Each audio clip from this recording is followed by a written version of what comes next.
మా latest videos కోసం మా ఈ తెలుగు న్యూస్ ఛానల్ సబ్స్క్రైబ్ చేసి గంట సింబల్ యాక్టివేట్ చేసుకోండి. రేపే 26 కృష్ణాష్టమి శ్రావణ సోమవారంతో కలిసి వచ్చింది. ఇది కృష్ణుడి 5251వ పుట్టినరోజు. ఈరోజు చిన్న కృష్ణుని భక్తి శ్రద్ధలతో ఆరాధిస్తారు. మహావిష్ణువు యొక్క దశావతారాలలో 8వ అవతారం శ్రీకృష్ణ అవతారం. జగత్తులో ధర్మ క్షీణత కలిగినప్పుడు తాను అవతరిస్తానని భగవంతుడు స్వయంగా చెప్పాడు. అలా ద్వాపర యుగంలో ధర్మాచరణ క్షీణదశకు చేరుకోవటంతో శ్రీ మహావిష్ణువు కృష్ణుడి అవతారం ఎత్తాడని పురాణాలు చెప్తూ ఉన్నాయి. శ్రీకృష్ణావతార జన్మదినం మనకు చాలా పవిత్రమైన పుణ్యదినం. దేవకీ వసుదేవులకు దేవకి 8వ గర్భంగా శ్రీకృష్ణుడు ద్వాపర కలియుగ సంధికాలమందు శుక్ల సంవత్సరంలో శ్రావణ మాసంలో బహుళ పక్షంలో రోహిణీ నక్షత్రంతో కూడిన అష్టమి నాడు అర్ధరాత్రి సమయాన కంసుడి చెరసాలలో జన్మించాడు. చాంద్రమాన పంచాంగం ప్రకారం శ్రావణ బహుళ అష్టమి తిథి. ఇదే రోజు రోహిణీ నక్షత్రము కొద్దిసేపు చంద్రాయుక్తమై ఉంటుంది. కృష్ణుని జన్మదినోత్సవ సందర్భమైన పండుగ కాబట్టి దీనిని జన్మాష్టమి అని కూడా అంటారు. కృష్ణుడు చిన్నతనంలో గోకులంలో పెరిగాడు కాబట్టి గోకులాష్టమి అయ్యింది. ఈ కృష్ణ జయంతి, శ్రీ జయంతి అని కూడా పిలువబడుతోంది. కృష్ణాష్టమిని నిర్ణయించేటప్పుడు కొందరు తిథికి ప్రాముఖ్యత ఇస్తే మరికొందరు నక్షత్రానికి ప్రాధాన్యత ఇస్తారు. తిథి మాత్రమే ఉంటే కృష్ణాష్టమిగాను, నక్షత్రం కూడా కలిసి వస్తే శ్రీకృష్ణ జయంతిగాను వ్యవహరించాలని ధర్మశాస్త్ర గ్రంథాలు చెప్తూ ఉన్నాయి. అయితే ఎంతో పవిత్రమైన ఈ కృష్ణాష్టమి రోజున ఉదయం మరియు సాయంత్రం స్నానం చేసే నీటిలో ఈ ఒక్కటి వేసుకుని చేస్తే చాలు, 1 గంటలో మీకు ఉన్న దరిద్రం దోషాలు పోతాయి. జన్మల దరిద్రాలు పాపాలు ఆ నీటి ద్వారా పోతాయి. 1,000,000 జన్మల పుణ్యం వస్తుంది. కష్టాలు బాధలు పోతాయి. మీ తలరాత మారిపోతుంది. అంతేకాదు ఈరోజు ఇలా స్నానం చేయటం వలన శరీరానికి దివ్య శక్తి వస్తుంది. దేహంలోని వ్యాధులన్నీ కూడా పోతాయి. చక్కటి ఆరోగ్యం వస్తుంది. శరీరంలోని నెగిటివ్ ఎనర్జీ రోగాలు అన్నీ పోతాయి. మీ దేహంలోని తెలియని వ్యాధులన్నీ కూడా పోతాయి. మీ శరీరానికి నూతన ఉత్తేజము ఉల్లాసము వస్తాయి. మీకు రాజయోగం పడుతుంది. మీరు పట్టిందల్లా బంగారం అవుతుంది. ఇక ఏ పని చేసినా విజయం మిమ్మల్ని వరిస్తుంది. కనుక కృష్ణాష్టమి రోజు అందరూ కూడా నీటిలో ఇది వేసుకొని స్నానం చేయండి. మరి కృష్ణాష్టమి రోజు నీటిలో ఏం వేసుకుని స్నానం చేయాలి అనే విషయాన్ని ఇప్పుడు మనం ఈ వీడియోలో వివరంగా తెలుసుకుందాం. ఫ్రెండ్స్, అంతకన్నా ముందు ఈ వీడియోకి ఒక లైక్ కొట్టి మా ఛానల్ని సబ్స్క్రైబ్ చేసుకోవటం మర్చిపోవద్దు. తిరుమల శ్రీవారి ఆలయంలో స్వామికి కృష్ణాష్టమి రోజున ప్రత్యేక పూజలు నిర్వహిస్తూ ఉంటారు. శ్రీకృష్ణుడు గోవులను సంరక్షిస్తాడు కాబట్టి కృష్ణాష్టమి రోజు గోవు కనిపిస్తే ఇలా చేయమని పండితులు చెప్తూ ఉన్నారు. మన సనాతన ధర్మంలో గోవుకు ప్రత్యేకమైన స్థానం ఉంది. గోవు ఎక్కడ ఉంటే గోవిందుడు అక్కడ ఉంటాడు. గోపాలుడైన ఆ శ్రీకృష్ణ పరమాత్మకు గోవులంటే అత్యంత ప్రీతి. గోవు కృష్ణాష్టమి రోజు కనిపిస్తే ఖచ్చితంగా ఆ ఆవును పూజించండి. ఈరోజు ఏమి చేసినా చేయకపోయినా గోవును పూజిస్తే చాలు, సకల ఐశ్వర్యాలు కలుగుతాయి. ఈరోజు గోవు కనిపిస్తే ఆ గోవుకు ఒక నమస్కారం చేసుకొని తోటకూర బెల్లము కలిపి తినిపించండి. అంటే తోటకూర ఆకులను తీసి దానితో బెల్లం తురుము కొంచెం కలిపి ఒక ప్లేట్లో వేసి తినిపించండి. ఇలా కృష్ణాష్టమి రోజు గోవుకు తోటకూర తినిపిస్తే కలిగే పుణ్యం అనంతమైనది. శ్రీకృష్ణ భగవానుని అనుగ్రహం త్వరగా కలుగుతుంది. సకల దేవతల ఆశీర్వాదం కలిగి సకల శుభాలు కలుగుతాయి. తరతరాలకు తరగని ఐశ్వర్యము అదృష్టము వరిస్తుంది. కనుక కృష్ణాష్టమి రోజు గోవు కనిపిస్తే అందరూ కూడా ఈ విధంగా చేసి శుభ ఫలితాలను పొందండి. ఇక ఎంతో పవిత్రమైన కృష్ణాష్టమి రోజు ఒక ప్రత్యేకమైన చెట్టును తాకితే చాలు మీ దశ తిరిగిపోతుందని శాస్త్రాలు చెప్తూ ఉన్నాయి. ప్రత్యేకించి కృష్ణాష్టమి రోజున తులసి చెట్టును తాకాలి. ఎందుకంటే ఈరోజు తులసి చెట్టుకు విపరీత శక్తులు వస్తాయి. కనుక ఈరోజు తులసి చెట్టును తాకండి. ఈరోజు పగటిపూట ఏదో ఒక సమయంలో తులసి చెట్టు దగ్గరకు వెళ్ళి ఆ చెట్టుకు ముందు చెంబుతో నీటిని సమర్పించండి. ఆ తరువాత తులసి చెట్టు చుట్టూ 11 ప్రదక్షిణాలు చేయండి. ఆ తర్వాత 11 సార్లు తులసి చెట్టును టచ్ చేయండి. తులసి ఆకుల వాసనను పీల్చండి. పూజలు చేసే తులసి చెట్టును అయినా సరే టచ్ చేయవచ్చు. పూజలు చేయని తులసి చెట్టును అయినా సరే టచ్ చేయవచ్చు. ఏ తులసి చెట్టును అయినా సరే టచ్ చేయవచ్చు. పీరియడ్స్లో ఉన్నవారు తప్ప మిగిలిన అందరూ కూడా ఇలా తులసి చెట్టును టచ్ చేయవచ్చు. ఇలా తులసి చెట్టును తాకిన తర్వాత ఒక 2 నిమిషాలు ఆ తులసి చెట్టు దగ్గరలోనే కూర్చోండి.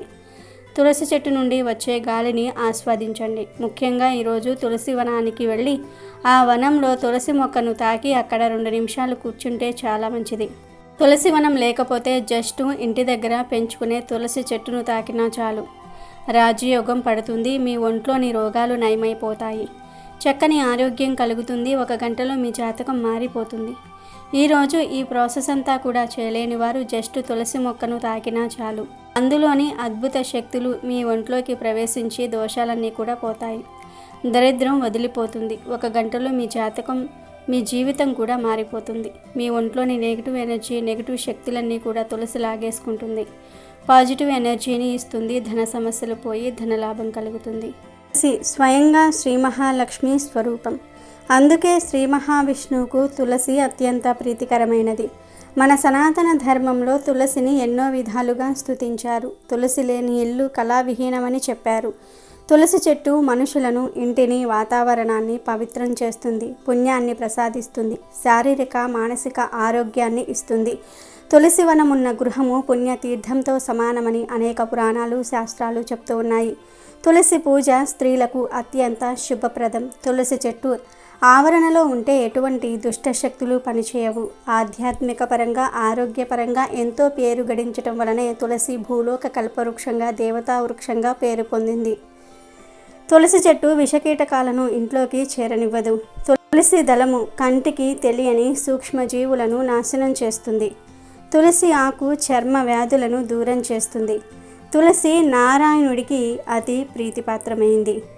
జపతపాదులు నిర్వహించే వారికి తామర, రుద్రాక్ష, పూసల కంటే తులసిమాల శ్రేష్టమైనది. ఇది శరీరంపై ధరించటం ద్వారా సత్వగుణంతో పాటు ఆరోగ్యప్రదం చేకూరుతుంది. అవున ఈ కృష్ణాష్టమి రోజు అందరూ తులసి చెట్టును తాకి శుభాలను పొందండి. కృష్ణాష్టమి రోజు కృష్ణుడికి ఎంతో ఇష్టమైన ఈ ప్రసాదాన్ని మర్చిపోకుండా పెట్టాలి. ఈ ఒక్క ప్రసాదం 1000 పూజలతో సమానం. ఈ ప్రసాదం అంటే కృష్ణుడికి చాలా ఇష్టమని శాస్త్ర పండితులు కూడా చెప్తూ ఉన్నారు. కృష్ణాష్టమి రోజు చాలా రకాల పదార్థాలు నివేదన చేయవచ్చు. శాస్త్రంలో మొత్తం 32 నైవేద్యాల గురించి చెప్పారు. అన్ని నైవేద్యాలు అందరూ పెట్టలేరు. అన్ని నైవేద్యాలు పెట్టాల్సిన అవసరం కూడా లేదు. మీ ఓపికను బట్టి ఎన్ని నైవేద్యాలైనా సరే పెట్టుకోవచ్చు. అసలు శ్రీకృష్ణుడికి ఏ నైవేద్యాలు బాగా ఇష్టమంటే వెన్న, పాలు, పెరుగు, నెయ్యి, మీగడ. ఈ 5 పదార్థాలంటే శ్రీకృష్ణుడికి అమిత ఇష్టం. వీటితో పాటు అటుకులు, పటిక బెల్లం, బెల్లం, పంచదార, పుట్నాల పప్పు ఈ పదార్థాలు కూడా శ్రీకృష్ణుడికి చాలా ఇష్టం. ఇక అన్నంతో చేసే పదార్థాల విషయానికి వస్తే పులిహోర, కట్టె పొంగలి, చక్కెర పొంగలి, పరమాన్నము, దద్దోజనము, కదంబం, మిరియాల అన్నం వీటిని కూడా నివేదన చేయవచ్చు. అసలు ఈ నైవేద్యాలన్నీ మన ఆరోగ్యానికి చాలా మంచివి. ఎందుకంటే ఈ శ్రావణ మాసంలో సూర్యరశ్మి తగ్గి వానలు ఎక్కువగా కురుస్తూ ఉంటాయి. వాతావరణం చల్లగా ఉంటుంది. ఈ చల్లటి వాతావరణంలో పిల్లలు ఏ పదార్థాలు తింటే ఆరోగ్యంగా ఉంటారో ఆ పదార్థాలన్నిటినీ కూడా కృష్ణాష్టమి రోజు నైవేద్యంగా మార్చింది శాస్త్రం. కనుక ఇప్పుడు మనం చెప్పుకున్న నైవేద్యాలన్నీ కూడా చాలా మంచివి. ఈ నైవేద్యాలతో పాటు చకోడీలు, తీపి బూందీ, చెక్కలు, తీపి పూరీలు, జంతికలు, కాజాలు కూడా నివేదన చేయవచ్చు. ఇవే కాక పళ్ళు కూడా కృష్ణుడికి ఎంతో ఇష్టం. కాబట్టి కృష్ణాష్టమి రోజు కొబ్బరి, అరటి పండ్లు, ద్రాక్ష పండ్లు, దానిమ్మ పండు, సపోటా పళ్ళు నివేదన చేయవచ్చు. ఇవి మన దేశం పళ్ళు. వేరే దేశాల నుండి వచ్చే ఆపిల్ లాంటి ఫలాలను నైవేద్యం పెట్టాల్సిన అవసరం లేదు. మనకు విరివిరిగా దొరికే కొబ్బరి, అరటి పండ్లు, ద్రాక్ష పండ్లు, దానిమ్మ, సపోటా పళ్ళను స్వామికి అమిత ప్రియమైనవిగా చెప్తారు. కాబట్టి ఈ పళ్ళను నివేదన చేయవచ్చు. ఇలా శాస్త్రంలో ఇంకా ఎన్నో రకాల నైవేద్యాల గురించి చెప్పారు. కానీ ఈ నైవేద్యాలన్నీ పెట్టాల్సిన అవసరం అయితే లేదు. ఈ నైవేద్యాలన్నీ పెట్టాలని రూల్ ఏమీ లేదు.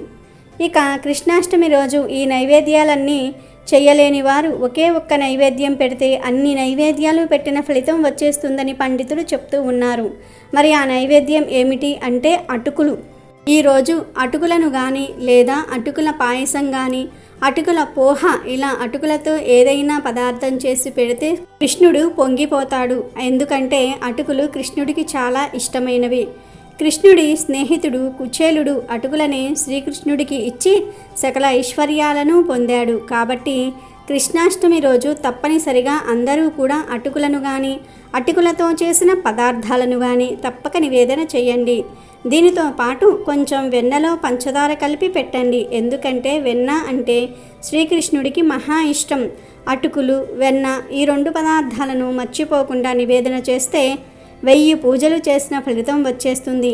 32 రకాల నైవేద్యాలు పెట్టిన దానికన్నా అధిక ఫలం వస్తుంది. కాబట్టి కృష్ణాష్టమి రోజు అందరూ కూడా ఈ నైవేద్యాలను మర్చిపోకుండా పెట్టండి. కృష్ణాష్టమి అనగానే మనకు చిన్న చిన్న ముద్దుల మోహము కల యశోదానందనుడు కృష్ణుడు గుర్తుకు వచ్చేస్తాడు.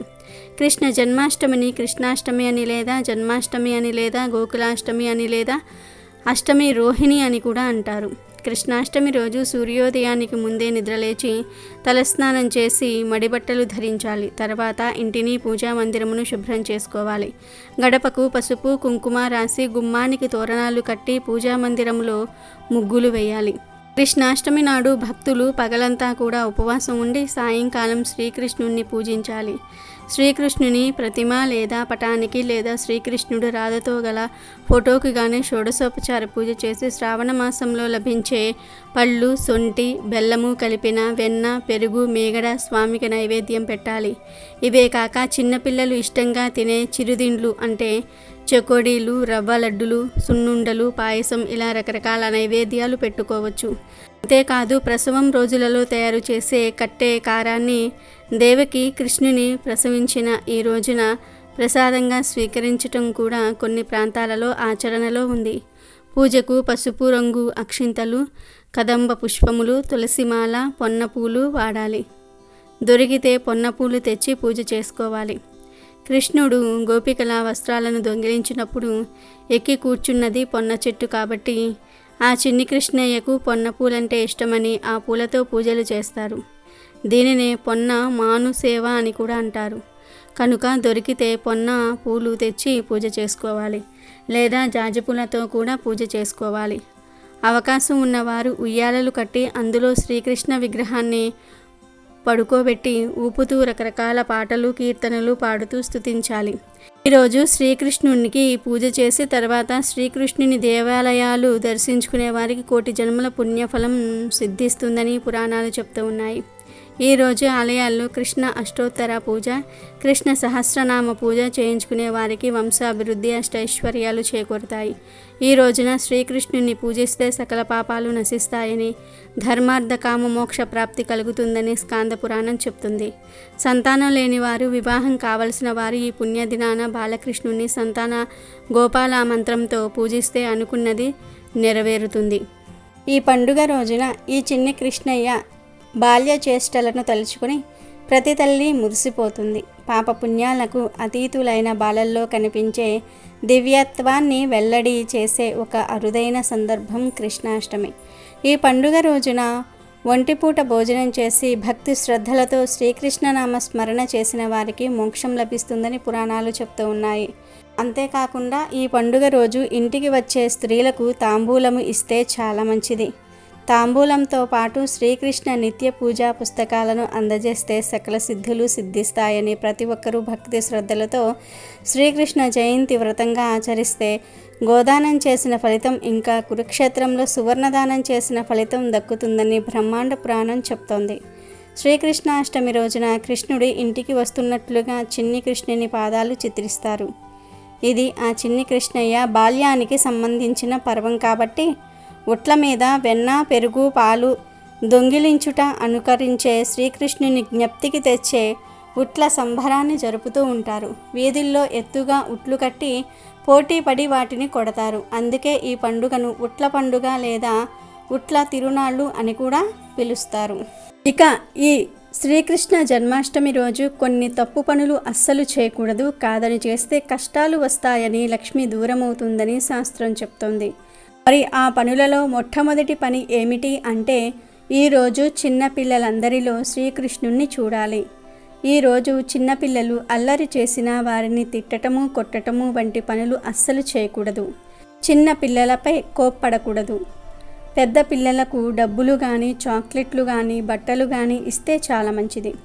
అలాగే ఈ కృష్ణాష్టమి రోజు నెలసరిలో ఉన్న ఆడవారు ఎట్టి పరిస్థితుల్లోనూ పూజ చేయకూడదు. అదని పూజా కార్యక్రమాలలో పాల్గొంటే కష్టాలు ఎదురవుతాయి. ఇక ఈ కృష్ణాష్టమి రోజు కృష్ణుడికి ఎంతో ఇష్టమైన గోవులను కొట్టిన హింసించిన తరతరాలకు తరగని దరిద్రం చుట్టుకుంటుంది. ఇంటికి అస్సలు మంచిది కాదు. శ్రీకృష్ణ జన్మాష్టమి రోజు భార్యాభర్తల సంగమం నిషేధం. అలాగే ఈరోజు ఎట్టి పరిస్థితుల్లోనూ మద్యము మాంసము జోలికి వెళ్ళకూడదు. ఈ కృష్ణాష్టమి రోజు తులసి ఆకులను ఆడవారు తుంచకూడదు, మగవారితోనే కొయ్యమని చెప్పాలి. ఈ తప్పు పనులను కృష్ణాష్టమి రోజు చేస్తే కృష్ణుడికి కోపం వస్తుంది, దరిద్రం పడుతుంది. కాదని చేస్తే ఇంటికి అస్సలు మంచిది కాదు. ఇంట్లో వారందరికీ కష్టాలు ఎదురవుతాయి, అరిష్టం చుట్టుకుంటుంది, తరతరాల వరకు వదలని దరిద్రం ఎదురవుతుందని పండితులు చెప్తూ ఉన్నారు. కాబట్టి అందరూ కూడా గుర్తుంచుకొని కృష్ణాష్టమి రోజు ఈ పనులు చేయకుండా జాగ్రత్త పడండి. ఎంతో పవిత్రమైన ఈ కృష్ణాష్టమి రోజున ఆడవారు ఎల్లో కలర్ లేదా గోల్డ్ కలర్లో ఉండే చీరను కట్టుకుంటే చాలా మంచిది. ఈ చీరలకు తప్పనిసరిగా అంచు ఉండాలి. ఎప్పుడైనా సరే అంచులేని చీరలను కట్టుకోకూడదు. పసుపు రంగు లేదా గోల్డ్ కలర్లో ఉండే చీరలను కట్టుకోండి. ఈ కలర్ లేని వారు ఈరోజు రెడ్ కలర్లో ఉండే దుస్తులు ధరించినా చాలా మంచి జరుగుతుంది. ఒకవేళ మీ దగ్గర ఆల్రెడీ ఈ రంగు చీరలు ఉంటే ఆ చీరలనే కట్టుకోవచ్చు, లేదంటే కొత్తవి కొని తెచ్చి అయినా సరే కట్టుకోవచ్చు.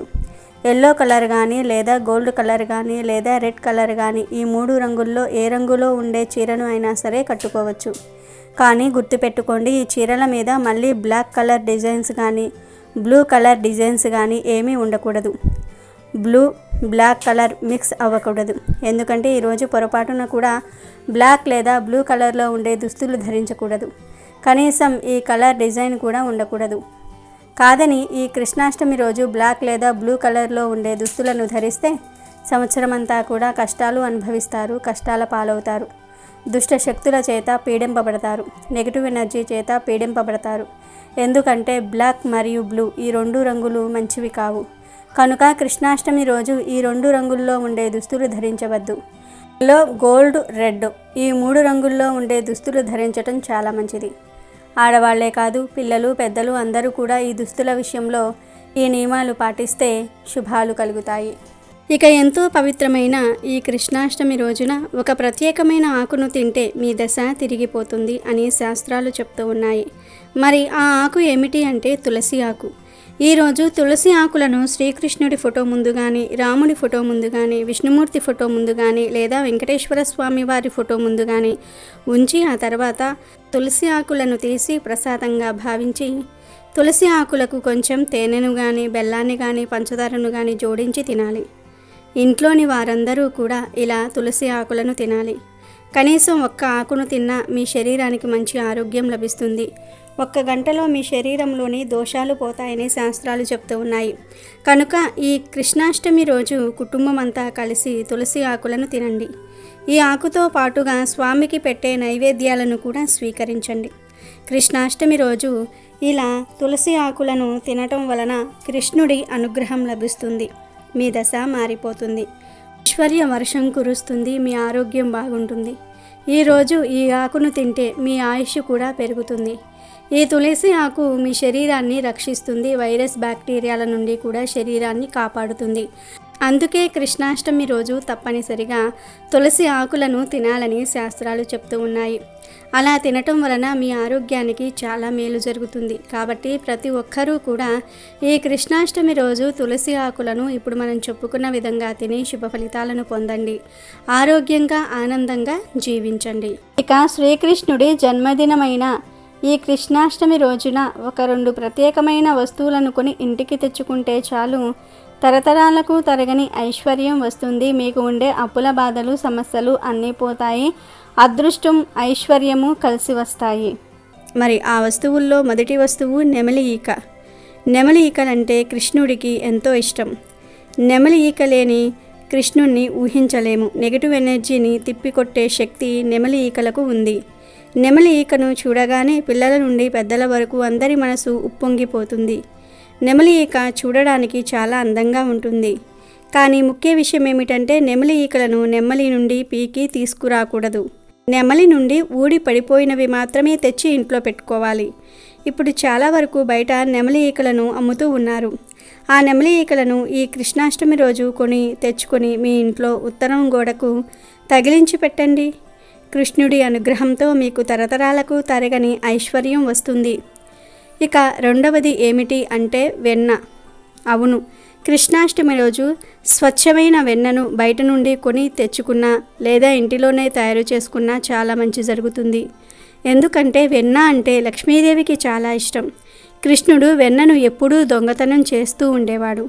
కృష్ణాష్టమి రోజు ఎవరైతే వెన్నను ఇంటికి తెచ్చుకుని ఆ వెన్నను శ్రీకృష్ణుడికి నివేదన చేస్తే తిండికి, బట్టకు, ధనానికి లోటు రాదు. పాల నుండి పెరుగు వస్తుంది. ఆ పెరుగు 2-3 రోజుల్లే నిల్వ ఉంటుంది. పెరుగు నుండి వెన్న వస్తుంది. ఆ వెన్న 10 నుండి 15 రోజులు నిల్వ ఉంటుంది. కానీ ఆ వెన్నను కాచి నెయ్యి చేస్తే సంవత్సరాల పాటు నిల్వ ఉంటుంది. 3 గంటల్లో పాడైపోయే పాల నుండి ఏళ్ల తరబడి పాడు కాకుండా ఉండే నెయ్యి ఎలా దాగి ఉంటుందో ప్రతి మనిషిలో కూడా అలా కృష్ణతత్వం దాగి ఉంటుంది. దానిని వెలికి తీయాలి అనే సందేశాన్ని పాలు, పెరుగు, వెన్న, నెయ్యి అందిస్తాయి. ఇక కృష్ణాష్టమి రోజున కొని ఇంటికి తెచ్చుకోవలసిన 3వ వస్తువు ఏమిటి అంటే వేణువు లేదా పిల్లన గ్రోవి. శ్రీకృష్ణుణ్ణి పిల్లన గ్రోవి లేకుండా ఊహించలేము. పిల్లన గ్రోవి అనేది ఒక సంగీత వాయిద్యం. కృష్ణుడు ఎప్పుడూ కూడా ఈ పిల్లన గ్రోవిని వాయిస్తూ అందరినీ మైమరిపింపజేస్తూ ఉండేవాడు. సంగీతానికి రాళ్లను కూడా కరిగించే శక్తి ఉంది. ఈ పిల్లన గ్రోవి కూడా శ్రీకృష్ణుడికి చాలా ఇష్టం కనుక ఈరోజు పిల్లన గ్రోవి ఒకటి కొని తెచ్చి పూజ గదిలో ఒక రోజంతా ఉంచి మరునాడు ఎవరైనా సరే చిన్నపిల్లలకు గిఫ్ట్గా ఇస్తే చాలా మంచిది. ఇంకొక వస్తువు ఏమిటంటే తులసి మొక్క. ఈ కృష్ణాష్టమి రోజున చక్కగా ఒక తులసి మొక్కను తెచ్చి ఇంట్లో నాటుకుంటే చాలా మంచిది. ఎవరి ఇంట్లో అయితే అసలు తులసి మొక్క లేదో వారు ఈరోజు తులసి మొక్కను తెచ్చి కోటలో నాటుకోవచ్చు. కొంతమంది పూజ చేయడానికి కాకుండా కేవలం తులసి ఆకుల కోసం తులసి చెట్టు పెంచుదాం అనుకుంటారు. అంటే తులసి ఆకులను పూజల్లో వాడుకోవటం కోసం ప్రత్యేకంగా చెట్టును పెంచాలి అనుకుంటారు. అలాంటి వారు కూడా ఈరోజు తులసి చెట్టును తెచ్చి నాటుకోవచ్చు. ఇలా ఎవరైతే తులసి చెట్టును కృష్ణాష్టమి రోజు ఇంటికి తెచ్చుకుంటారో వారికి అష్టైశ్వర్యాలు లభిస్తాయి. కష్టాలన్నీ కూడా పోతాయి. చక్కటి యోగాలు కలుగుతాయి. మీ అప్పులు కూడా తీరిపోతాయి. అలాగే ఈ కృష్ణాష్టమి రోజు తప్పనిసరిగా తులసి ఆకులతో కానీ తులసి మాలతో కానీ కృష్ణుణ్ణి అర్చించండి. మీకు ఉండే కష్టాలన్నీ కూడా పోతాయి. రాజయోగం పడుతుంది. చివరిగా గోవు బొమ్మ. అవును, ఈ కృష్ణాష్టమి రోజు చక్కగా ఒక గోవు దూడ కలిసి ఉన్న బొమ్మను కానీ లేదా సింగిల్గా ఉన్న గోవు బొమ్మను కానీ కొని తెచ్చుకొని పూజా మందిరంలో కృష్ణుని ఫోటో దగ్గర పెడితే చాలా మంచి శుభ ఫలితాలు వస్తాయి. ఎందుకంటే గోవులంటే కృష్ణుడికి మహా ఇష్టం. కృష్ణుడు ఎప్పుడూ కూడా గోవులతోనే సమయాన్ని గడిపేవాడు. ఈ కృష్ణాష్టమి రోజు ఎవరైతే తీవ్రమైన అప్పుల బాధలతో ఉన్నారో, ధన సమస్యలతో బాధపడుతూ ఉన్నారో వారు గోవు బొమ్మను తెచ్చి పూజ గదిలో పెట్టుకుంటే తప్పకుండా మీ సమస్యలన్నీ కూడా తీరిపోతాయి. ధనలాభం కలుగుతుంది. ఆల్రెడీ మా ఇంట్లో గోవు బొమ్మ ఉంది అనుకునేవారు మళ్ళీ కొని తెచ్చుకోవాల్సిన అవసరం లేదు. ఇప్పటి వరకు గోవు బొమ్మను కొని తెచ్చుకొని వారు మాత్రమే ఈ కృష్ణాష్టమి రోజు కొని తెచ్చి పూజా మందిరంలో పెట్టుకొని శుభ ఫలితాలను పొందండి. నెమలి పింఛము, వెన్న, పిల్లన గ్రోవి, తులసి చెట్టు, ఆవు బొమ్మ మీ అవసరాన్ని బట్టి, మీ వీలుని బట్టి కృష్ణాష్టమి రోజు ఈ 5 వస్తువుల నుండి ఏదో ఒక 2 వస్తువులను తెచ్చుకోండి చాలు. తప్పకుండా మీకు కృష్ణుడి అనుగ్రహం లభించి అన్ని శుభాలే జరుగుతాయి. హిందూ సాంప్రదాయంలో శ్రీకృష్ణుని ప్రత్యేకతే వేరు. తల్లులకు బాలకృష్ణునిగా, చిన్నవారికి చిలిపి కృష్ణునిగా, స్త్రీలకు గోపికా వల్లభునిగా, పెద్దలకు గీతాకారునిగా ఇలా ప్రతి ఒక్కరి మదిలో ఏదో ఒక రూపాన కృష్ణుడు కొలువై ఉంటాడు. అందుకే కృష్ణుని జన్మదినం అంటే మన ఇంట్లో అందరికీ ఇష్టమైన వ్యక్తి పుట్టినరోజు అన్నంతగా ఘనంగా నిర్వహించుకుంటూ ఉంటాము. సృష్టికర్త అయిన శ్రీ మహావిష్ణువు బ్రహ్మాండాన్ని ఉద్ధరించడానికి శ్రీకృష్ణుడిగా 8వ అవతారమును జన్మించిన కృష్ణ జన్మాష్టమిని కృష్ణాష్టమి, గోకులాష్టమి లేదా అష్టమి రోహిణి అని కూడా పిలుస్తారు. స్మార్దులు తిథిని అనుసరించి ఈ పండుగ జరుపుకుంటే వైష్ణవులు నక్షత్రాన్ని దృష్టిలో పెట్టుకుని ఈరోజు చేసుకుంటారు. శ్రీకృష్ణుడు జగద్గురువు. గీతను బోధించి లోకానికి దారి చూపాడు. శ్రీకృష్ణుడు అల్లరి బాలుడు. తన చిలిపి చేష్టలతో జీవిత పరమార్థాన్ని చెప్పాడు. వెన్న దొంగగా అందరి మనసులను దోచుకున్నాడు. గొప్ప బాలకుడిగా, సోదరునిగా, అసుర సంహారిగా, ధర్మ సంరక్షకుడిగా ఎన్నో రకాల పాత్రలు పోషించాడు. ఎన్ని రకాల పాత్రలు పోషించినా అదంతా లోక కళ్యాణం కోసమే. అసలు కృష్ణ పరమాత్మ లేని భారతాన్ని ఊహించలేము. ఇంట్లో చిన్నపిల్లలు ఉంటే వారిని చిన్ని కృష్ణుడితో పోలుస్తారు. అందరూ కృష్ణుడి లాంటి సంతానాన్ని పొందాలనుకుంటారు. బాగా అల్లరి చేసే పిల్లలను చిన్ని కృష్ణుడు, అల్లరి కృష్ణుడు అని పిలుస్తారు. కన్నయ్య అంటే అందరికీ ఇష్టమే. అందుకే కృష్ణాష్టమి వస్తుందంటే చాలు వాడవాడలా సందడి నెలకొంటుంది. ఈ పండుగ పిల్లలదే, సంపదంతా వారిదే. పంచె కట్టుకుని కొప్పులో నెమలి పింఛం, మెడలో ముత్యాల హారాలు వేసుకుని అచ్చంగా చిన్ని కృష్ణుడిలాగా తయారవుతారు. ఇక ఈరోజు ఉదయం మరియు సాయంత్రం స్నానం చేసే నీటిలో ఒక కదంబ పుష్పాన్ని కానీ లేదా ఆవు పాలను కానీ లేదా 7 తులసి ఆకులను నీటిలో వేసుకుని స్నానం చేస్తే పాపాలన్నీ కూడా పోయి కోటి జన్మల పుణ్యం కలుగుతుంది, అఖండ ఐశ్వర్యం కలుగుతుంది. అంటే మీకు దొరికితే ఒక కదంబ పుష్పాన్ని తెచ్చి దాని రేకులన్నిటినీ కూడా తీసేసి నీటిలో వేసి స్నానం చేయండి. ఇలా స్నానం చేస్తే చాలా మంచిది, ఉత్తమ ఫలితాలు కలుగుతాయి. కానీ అందరికీ కదంబ పుష్పాలు దొరకవు. అలా కదంబ పుష్పాలు దొరకని వారు ఆవు పాలు 3 చుక్కలు నీటిలో కలిపి స్నానం చేస్తే చాలా మంచిది. గేదె పాలు కాదు, కేవలం ఆవు పాలను మాత్రమే కలుపుకొని స్నానం చేయాలి. ఆవు పాలు కూడా దొరక్కపోతే 7 తులసి ఆకులను తెచ్చుకొని ఆ ఆకులను చేతితో లైట్గా నలిపి నీటిలో కలిపి స్నానం చేయండి. మళ్ళీ ఈ తులసి ఆకులను పూజలు చేసే చెట్టు నుండి కూడా కోయకూడదు. పూజలు చేయని తులసి చెట్టు నుండి కోసి తెచ్చుకోవాలి. ఇలా కృష్ణాష్టమి రోజు నీటిలో కదంబ పుష్పాన్ని కానీ ఆవు పాలను కానీ 7 తులసి ఆకులను కానీ కలుపుకొని స్నానం చేస్తే గంటలో మీకు ఉన్న దరిద్రం దోషాలు పోతాయి. జన్మల దరిద్రాలు పాపాలు ఆ నీటి ద్వారా పోతాయి. కోటి జన్మల పుణ్యం వస్తుంది. కష్టాలు బాధలు పోతాయి. మీ తలరాత మారిపోతుంది. అంతేకాదు ఈరోజు ఇలా స్నానం చేయటం వలన శరీరానికి దివ్య శక్తి వస్తుంది. దేహంలోని వ్యాధులన్నీ కూడా పోతాయి. చక్కటి ఆరోగ్యం వస్తుంది. శరీరంలోని నెగిటివ్ ఎనర్జీ, రోగాలు అన్నీ పోతాయి. మీ దేహంలోని తెలియని వ్యాధులన్నీ కూడా పోతాయి. మీ శరీరానికి నూతన ఉత్తేజము, ఉల్లాసము వస్తాయి. మీకు రాజయోగం పడుతుంది. మీరు పట్టిందల్లా బంగారం అవుతుంది. ఇక ఏ పని చేసినా విజయం మిమ్మల్ని వరిస్తుంది.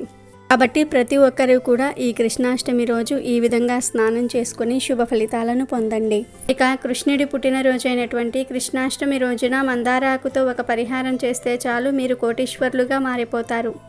బంగారం కొంటూనే ఉంటారు అని శాస్త్రాలు చెప్తూ ఉన్నాయి. అసలు ఏం చేయాలి అంటే ఏమీ లేదు. కృష్ణాష్టమి రోజు చక్కగా ఒక మందార ఆకును తెచ్చుకోండి. మీ ఇంటి దగ్గర మందార చెట్టు ఉంటే ఆ చెట్టు నుండి కోసి తెచ్చుకోండి. లేదంటే ఇరిగింట్లోనో పొరిగింట్లోనో ఎవరి దగ్గర మందార చెట్టు ఉంటే ఆ చెట్టు నుండి మందార ఆకు కోసి తెచ్చుకోండి. వారిని అడిగి కోసి తెచ్చుకోండి. అంతేగాని చెప్పా పెట్టకుండా కోసేయవద్దు. మంచిగా పెద్ద సైజులో ఉండే మందార ఆకును కోసి తెచ్చుకోండి. మందార ఆకులకు మన కోరికలను తీర్చే శక్తి ఉంది కనుక ముందు మందార ఆకును కోసి తెచ్చుకోండి. తర్వాత ఈ మందార ఆకును చక్కగా ఒక రాగి ప్లేట్లో కానీ, ఒక ఇత్తడి ప్లేట్లో కానీ, వెండి ప్లేట్లో కానీ పెట్టండి. పెట్టే ముందు ఆకు మీద స్వస్తిక్ గుర్తు వేయండి. పసుపుతో స్వస్తిక్ గుర్తును వేయండి. తర్వాత కొంచెం కందిపప్పును కానీ లేదా ఎర్రపప్పును కానీ ఈ మందార ఆకు మీద వేయండి. ఆకు మీద ఎంత పప్పు పడుతుందో అంత పప్పు వేయండి చాలు. ఎందుకంటే పప్పుకు మన కోరికలను, కష్టాలను తీర్చే శక్తి ఉంది. ధనాన్ని ఆకర్షించే శక్తి ఉంది కనుక పప్పును వేయండి. ఈ పప్పును ఒక అర్ధగంట నానబెట్టి ఆ తర్వాత మందార ఆకు మీద వేయండి. ఇక చివరిలో చిటికెడు వెన్నను కూడా ఈ పప్పు మీద వేయండి. తర్వాత ఈ మందార ఆకును తీసుకుని వెళ్ళి ఇంట్లో పూజ గదిలో కృష్ణుడి ఫోటో ముందు పెట్టండి. కృష్ణుడి ఫోటో లేకపోతే విష్ణుమూర్తి ఫోటో ముందు కానీ లేదా వెంకటేశ్వర స్వామి వారి ఫోటో ముందు కానీ పెట్టండి. ఈ మందార ఆకును కృష్ణుడి ఫోటో ముందు పెట్టిన తర్వాత మీ కోరికను మనస్ఫూర్తిగా చెప్పుకోండి. స్వామి, నాకు ధన సమస్యలు ఉన్నాయి, అప్పులు ఉన్నాయి, బంగారం కొనుక్కోవాలనే కోరిక ఉంది కానీ కొనుక్కోవడానికి చేతిలో ధనం లేదు. మా కష్టాలను తీర్చు స్వామి, మా కోరికలను నెరవేర్చు స్వామి అని దృఢంగా సంకల్పం చెప్పుకోండి. ఆ తర్వాత మీరు మీ పనులు చేసుకోండి. ఆ మందార ఆకును అలాగే స్వామివారి ఫోటో ముందు పెట్టి వదిలివేయండి. మళ్ళీ మరునాడు ఏదో ఒక సమయంలో ఈ ఆకును తీసి దానిలోని పప్పును గోవుకు కానీ పక్షులకు కానీ పెట్టేయండి. మందార ఆకును మాత్రం పారే నీటిలో పడవేయండి. ఇలా ఈ మందార ఆకు పరిహారం చేసుకుంటే ఖచ్చితంగా మీకు ఉండే ధన సమస్యలు తొలగుతాయి. ధన సంపాదన పెరుగుతుంది. అంటే కోట్లు వచ్చి పడతాయి అని చెప్పుకోలేము, కానీ ఖచ్చితంగా మీరు సరిపడా ధనాన్ని సంపాదించుకోగలుగుతారు. తిండికి బట్టకు లోటు లేకుండా సుఖంగా ఉండగలుగుతారు. అలాగే ఆడవారు కోరుకున్నంత బంగారాన్ని కొనుక్కోగలుగుతారు. ఎందుకంటే మందార ఆకుతో ఏ పరిహారం చేసినా 100% ఫలితాలు వస్తాయి. మందార మొక్క పూలు పూస్తే చూడడానికి చాలా అందంగా ఉంటుంది. ఈ మొక్క ఎన్ని పూలు పూస్తే అంత సంపద మన ఇంట్లోకి వస్తుందని పెద్దలు చెప్తూ ఉంటారు. దేవతా పూజకు కూడా మనం మందార పువ్వులను ఉపయోగిస్తూ ఉంటాం. దేవతా వృక్షాలలో మందార చెట్టుకు ప్రత్యేకమైన స్థానం ఉంది.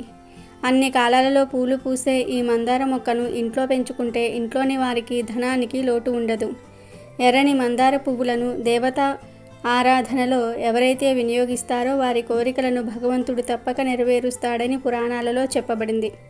ఎర్ర మందారం చెట్టును ఇంట్లో పెంచి బయటకు వెళ్ళేటప్పుడు ఆ మొక్కను చూస్తూ బయటకు వెళ్ళటం వల్ల అంతా శుభమే కలుగుతుంది. చెట్టంతా పూలు పూసిన మందార చెట్టును చూస్తే మనసంతా ఎంతో ఆహ్లాదకరంగా మారుతుంది. మానసిక పరమైన దోషాలను కూడా మందార చెట్టు తొలగించేస్తుంది. ఈ మొక్కను ఇంట్లో సింహద్వారానికి కుడివైపు ఉండేలాగా పెంచుకుంటే చాలా మంచిదని పండితులు చెప్తూ ఉన్నారు. అంతేకాదు ఎర్ర మందార పువ్వును తలలో పెట్టుకోవటం వల్ల స్త్రీలు దీర్ఘ సుమంగలిగా ఉంటారని ఒక నమ్మకం కూడా ఉంది. కనుక మీరు కూడా ఈ కృష్ణాష్టమి రోజున మందార చెట్టు యొక్క ఆకుతో ఈ పరిహారాన్ని చేసి శుభ ఫలితాలను పొందండి. ఎంతో పవిత్రమైన ఈ కృష్ణాష్టమి రోజు బియ్యం డబ్బాలో ఈ ఒక్కటి వేస్తే చాలు, ఇబ్బందులనేవి ఉండవు, సిరి సంపదలకు లోటు అనేది రాదు అని పండితులు చెప్తూ ఉన్నారు. బియ్యం అంటే అన్నపూర్ణాదేవి స్వరూపం. బియ్యాన్ని లక్ష్మీదేవిగా భావిస్తారు. బియ్యాన్ని హిందువులు ఎంతో పవిత్రంగా చూస్తారు. ఎందుకంటే బియ్యం లేకుండా అన్నం తినకుండా ఏ మనిషి బ్రతకలేడు. ఎంత ధనవంతుడైనా సరే బియ్యం లేకుండా బ్రతకలేడు. ఎందుకంటే ఎంత ధనం ఉన్నా ఆ ధనాన్ని తినలేరు, అన్నమే తింటారు. కనుక బియ్యానికి మన జీవితానికి సంబంధం ఉంది. అందుకే మన పెద్దలు బియ్యానికి ఎంతో ప్రాధాన్యతను ఇచ్చేవారు. బియ్యాన్ని కింద వలకనిచ్చేవారు కాదు. ఒకవేళ ఒలికిన చేతితో ఎత్తేసేవారు, అంతేగాని చీపురుతో తుడిచేవారు కాదు. కాలితో బియ్యాన్ని తొక్కితే పాపం చుట్టుకుంటుందని చెప్పేవారు. ఎందుకంటే మన పెద్దలు బియ్యాన్ని అన్నపూర్ణాదేవి స్వరూపంగా భావించి ఎంతో గౌరవంగా చూసుకునేవారు. అందుకే వారు ఎప్పుడూ ధనధాన్యాలకు లోటు లేకుండా సంతోషంగా ఉండేవారు. వారి మీద అన్నపూర్ణాదేవి అనుగ్రహం ఉండేది. కడుపు నిండా తినగలిగేవారు. మరి ఇప్పుడు కడుపు నిండా తినట్లేదా అంటే ఈ రోజుల్లో ఎవరూ కడుపు నిండా తినట్లేదనే చెప్పుకోవాలి. ఎందుకంటే ఈ కాలంలో మనుషులందరూ కూడా రకరకాల రోగాల బారిన పడి కడుపు నిండా తినలేకపోతున్నారు. రోగాలనే కాదు, కొంతమందికి రోగాలేమీ లేకపోయినా సరే కడుపు నిండా తిండి తినలేరు. అంటే మనశ్శాంతి లేకపోయినా, ఇంట్లో గొడవలు జరుగుతూ ఉన్నా మనం కడుపు నిండా తినగలమా? తినలేము. ఇలా ధనం ఉన్నా కూడా సుష్టిగా తినలేకపోతూ ఉన్నాము. ఇదంతా ఎందుకు జరుగుతుందంటే మన పెద్దలు పాటించిన నియమాలను మనం పాటించలేకపోవటం వలనే జరుగుతుంది. ఎవరైతే బియ్యాన్ని పవిత్రంగా చూస్తారో, ఈ బియ్యం వలనే మనం బ్రతుకుతున్నాం అని బియ్యాన్ని గౌరవిస్తారో అలాంటి వారు ఎప్పుడూ ఆనందంగా ఉంటారు, కడుపు నిండా తినగలుగుతారు. అలాంటి వారికి ఎటువంటి రోగాలు కూడా రావు, మనశ్శాంతిగా ఉండగలుగుతారు. ఇక బియ్యాన్ని అందరూ బియ్యం రమ్ములో స్టోర్ చేసుకుని పెట్టుకుంటారు. ఎంతో పవిత్రమైన కృష్ణాష్టమి రోజున పగటిపూట చక్కగా ఒక పసుపు రంగు క్లాతును తీసుకొని ఆ క్లాతులో 3 పసుపు కొమ్ములు వేయండి. పసుపు కొమ్ములు చాలా పవిత్రమైనవి. పసుపు కొమ్ములు ధనాన్ని కూడా ఆకర్షిస్తాయి. కనుక పసుపు కొమ్ములు 3 వేయండి. మీ దగ్గర పసుపు కొమ్ములు లేకపోతే 1 స్పూన్ పసుపును వేయండి. ఆ తర్వాత 5 యాలకులను కూడా ఈ వస్త్రంలో వేయండి. యాలకులంటే లక్ష్మీదేవికి ఎంతో ఇష్టం. యాలకులకు మన ధన సమస్యలను తొలగించే శక్తి ఉంది. మన జీవితాన్ని అద్భుతంగా మార్చే శక్తి కూడా ఉంది. కనుక 5 యాలకులు వేయండి. ఆ తర్వాత 2 ఎండుమిరపకాయలు కూడా వేయండి. ఎండుమిరపకాయలు చాలా శక్తివంతమైనవి. ఎండుమిరపకాయలకు పరిహార శాస్త్రంలో ఎంతో ప్రాధాన్యతను ఇచ్చారు. ఎండుమిరపకాయలు నెగిటివ్ ఎనర్జీని, దుష్టశక్తులను తరిమి కొడుతూ ఉంటాయి. కనుక ముందు ఒక చిన్న పసుపు రంగు క్లాత్ను తీసుకొని దానిలో 3 పసుపు కొమ్ములు లేదా స్పూన్ పసుపు వేయండి. తర్వాత 5 యాలకులు వేయండి. చివరిలో 2 ఎండుమిరపకాయలు కూడా వేయండి. తర్వాత వీటన్నిటినీ కూడా కలిపి మూట కట్టండి. చిన్న మూట అవుతుంది కదా, ఆ మూటకు ధూపం చూపించండి. ఆ తర్వాత ఆ మూటను తీసుకుని వెళ్ళి బియ్యం డబ్బాలో పెట్టేయండి. అంటే బియ్యంలో చిన్న గొయ్యిలాగా తీసి ఈ మూటను లోపలికి తోసేయండి. ఇలా ఈ మూటను బియ్యం రొమ్ములో పెట్టే ముందు మీ కోరికను తప్పనిసరిగా చెప్పుకోవాలి. దేవుడా, నాకు ఈ సమస్య ఉంది, ధన సమస్య ఉంది, అప్పుల సమస్య ఉంది, కష్టాలు విపరీతంగా ఉన్నాయి. ఈ సమస్య పోవాలి, మా సంపాదన పెరగాలి, మేము కూడా అందరిలాగా వృద్ధిలోనికి రావాలి అని మనసారా సంకల్పం చెప్పుకొని ఆ తర్వాత ఈ మూటను బియ్యం డబ్బాలో పెట్టండి. కృష్ణాష్టమి రోజు ఇలా ఈ చిన్న పరిహారం చేయటం వలన మీకు ఉండే అన్ని రకాల కష్టాలు తొలగిపోతాయి. 4 వైపుల నుండి ధనం దూసుకు వస్తుంది. ఇలా పెట్టిన మూటను మళ్ళీ ఎప్పుడు తీయాలంటే 2 నెలల తర్వాత తీయాలి. తీసి దానిలోని మూటను డైరెక్ట్గా తీసుకుని వెళ్ళి పారే నీటిలో పడవేయాలి. ఈ 2 నెలల్లోనే ఖచ్చితంగా మీ సమస్యలు తీరిపోతాయి. 100కు 100% మంచి ఫలితాలు వస్తాయి. కనుక కృష్ణాష్టమి రోజు అందరూ కూడా ఈ చిన్న పరిహారం చేసి శుభ ఫలితాలను పొందండి. వీడియో నచ్చితే లైక్ చేయండి, షేర్ చేయండి, బట్ సబ్స్క్రైబ్ చేసుకోవడం మర్చిపోవద్దు.